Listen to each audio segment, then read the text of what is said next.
আসসালামু আলাইকুম, সবাইকে মাহে রমজানের শুভেচ্ছা। আজকে আমি আপনাদেরকে দেখাবো বাসায় থাকা একদম সিম্পল মশলা দিয়ে কিভাবে আমি খুব ঝটপট চিকেন শর্মা বানিয়ে নিই। তো আমি এই জন্য বোনলেস চিকেন ইউজ করেছি। চিকেনটাকে ম্যারিনেট করার জন্য আমি অল্প পরিমাণে আদা রসুন বাটা, পরিমাণ মতো মরিচের গুঁড়া, জিরা ধনিয়ার গুঁড়া, টমেটো সস এবং স্বাদ মতো লবণ দিয়ে আধা ঘন্টার মতো ম্যারিনেট করে রেখেছি। ডুবো তেলে ডিপ ফ্রাই করে নিয়েছি।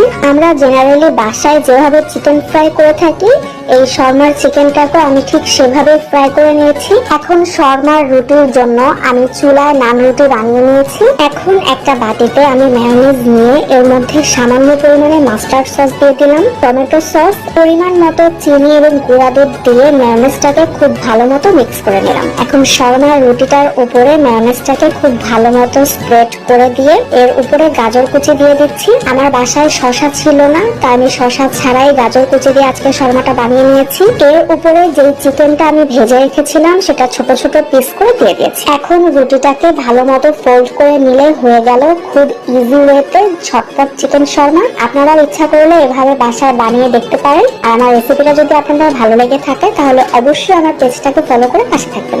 আল্লাহ হাফেজ।